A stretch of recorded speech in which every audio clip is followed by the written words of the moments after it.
भले ही किसी गरीब की झोपड़ी हो या फिर हो अमीर का महल, पंखा एकमात्र ऐसी चीज है जो कि हर किसी को मई जून की भीषण गर्मी में राहत देता है। लेकिन क्या आप जानते हैं मामूली से दिखने वाला पंखा फैक्ट्री में कैसे बनाया जाता है? नहीं तो चलिए फिर मेरे साथ बिना किसी देरी के शुरू करते हैं। आपको दिखाते हैं हर किसी को सालों साल गर्मी से आराम देने वाला पंखा फैक्ट्री में कैसे तैयार करा जाता है। तो पंखा बनाने के लिए सबसे पहले उसकी मोटर तैयार करी जाती है, जिसके लिए सबसे पहले स्टैंपिंग के अंदर पेपर फंसाया जाएगा। उसी तरह जैसे लड़के लड़कियों को फंसाते हैं, एक एक करके सारे के सारे पेपर को स्टैंपिंग के अंदर बिल्कुल बखूबी तरीके से फंसा दिया जाएगा। और अब इसकी कॉइल तैयार करी जाएगी। कॉइल होती है एक प्रकार के तांबे की तारों से बनी हुई, जिसके लिए सबसे पहले लंबा सा तांबे के तार का रोल लिया गया है। इसके अंदर उल्टी बाल्टी डाली गई जिसमें छेद हुआ हुआ है। अब इसको डाला जाएगा कॉइल मशीन के ऊपर। इस कॉइल मशीन द्वारा ये जो तांबे की तार है ना, इसकी एक बड़ी सी कॉइल तैयार हो जाती है। इस कॉइल जो हमारी तैयार हुई है, इसको लगाया जाएगा स्टैंपिंग के ऊपर। यहाँ पे आप देख सकते हैं हमारी कॉइल तैयार हो चुकी है। ऐसी सबसे पहले जो हमारी स्टैंपिंग तैयार हुई थी, इसे लोहे के एक छल्ले के ऊपर लगाया जाएगा।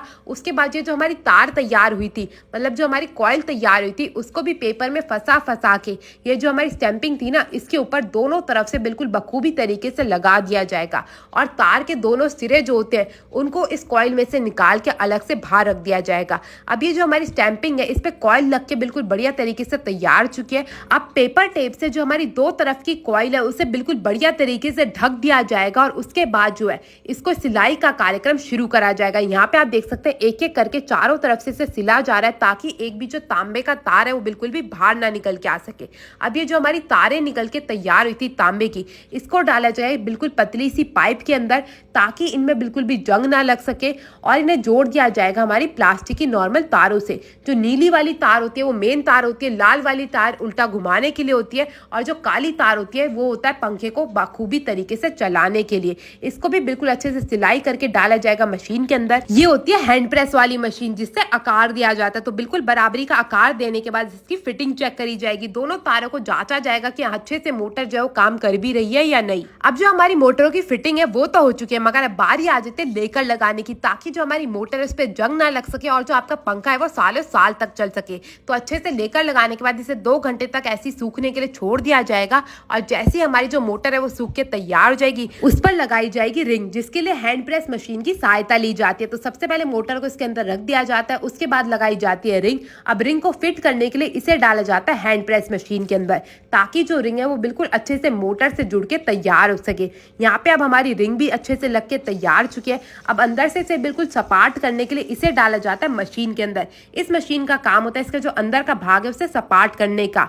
अब बारी आ जाती है जो हमारी मोटर तैयार हुई है उसे लोहे के ढांचे में डाल के आकार देने की। तो सबसे पहले लोहे के ढांचों में दोनों तरफ से तारों को डाल दिया जाता है, रनिंग तारों को भी और ऑन ऑफ करने वाली तारों को भी। तो दोनों तारों को डालने के बाद इस लोहे के ढांचे को अच्छे से ठोक ठोक के जोड़ा जाता है। मैं आपको बता दूं इसके अंदर डाला जाता है एक लोहे का पुर्जा, जिसको कहते हैं फाइबर वॉश। तो फाइबर वॉश को डालने के बाद दोनों तरफ से मोटर को अच्छे से बंद करा जाएगा, इसके पेचों को अच्छे से कसा जाएगा। और अब यहाँ पे जो है हमारी मोटर तो है वो बन के हो चुकी है तैयार। और अब बारी आ जाती है हर किसी पंखे, कूलर, एसी को चलाने वाले कैपेसिटर जोड़ने की। तो यहाँ पे जो हमारी प्यारी सी दीदी आप देख रहे हैं ना, इनका काम होता है कैपेसिटर जोड़ने का, जिसके लिए सबसे पहले तारों के ऊपर स्लीव्स लगाई जाती है, ताकि जो तार है वो अच्छे से टिकी रहे, वो जले ना, वो सालों साल तक चलती रहे। उसके बाद सबसे पहले कैपेसिटर की कैप लगाई जाती है, उसके अंदर दोनों काली तारों को अच्छे से बांध के डाल दिया जाता है। और उसके बाद बारी आ जाती है कैपेसिटर की। तो कैपेसिटर को भी बिल्कुल बखूबी तरीके से जोड़ दिया जाता है और अच्छे से टेप लगा के, ये जो हमारा टेप देख रहे हैं ना, सर्किट वाला टेप, इसको भी अच्छे से लगा के कैपेसिटर को कैपेसिटर कैप के अंदर डाल के हमारी मोटर को कर दिया जाता है तैयार। मैं आपको बता दूं यही जो मोटर है ना, ये ढांचा होती है हर एक पंखे का, चाहे टेबल फैन हो, सीलिंग फैन हो, यहाँ तक कि कूलर भी। तो आज यहाँ पे जो है हमारे भैया जोड़ के दिखा रहे हैं टेबल फैन को। तो इसके लिए सबसे पहले टेबल फैन का ढांचा ले लिया गया है, इसके अंदर मोटर को अच्छे से फिट करा जा रहा है, चारों तरफ से पेज को बिल्कुल अच्छे से कस दिया गया है। अब बारी आती है इसमें पंखा लगाने की। तो यहाँ पे जो है प्लास्टिक का पंखा होता है उसको लगाया जाएगा। उसके लिए सबसे पहले मोटर की कैप लगाई जा रही है। आप सीलिंग फैन में भी देखेंगे तो सेम प्रकार की मोटर होती है और यही मेन ढांचा होता है किसी भी पंखे का। तो सबसे पहले अच्छे से मोटर को फिट कर देंगे और ये आ गया हमारा भारी रूप का पंखा, जो कि हमें दिखता है घूमता हुआ, जो कि इस मोटर की बदौलत ही घूमता है। अब इस अच्छे से इस पंखे की अच्छे से फिटिंग कर दी जाएगी और यहाँ पे जो हमारा पंखा हो चुका है तैयार। अब चलते हैं यहाँ के ओनर से करते हैं थोड़ी वार्तालाप। नमस्कार सर, कैसे हैं? मैं बहुत बढ़िया, आप कैसे हैं? बहुत बढ़िया। तो सर हमने यहाँ पे देखा फैन बनाने का तरीका कैसे करा जाता है, तो कॉन्टेक्ट नंबर दे सकते हैं आप? हाँ बिल्कुल, लीजिए मेरा कॉन्टैक्ट नंबर है 9810 835008। आप कभी भी मुझे कॉन्टैक्ट कर सकते हैं। Thank you. Thank you sir. गर्मी से राहत देने वाला पंखा बनता देख आपको कैसा लगा जरूर बताएगा। मैं आपसे मिलूंगी अगली वीडियो में, तब तक के लिए टेक केयर, गुड बाय।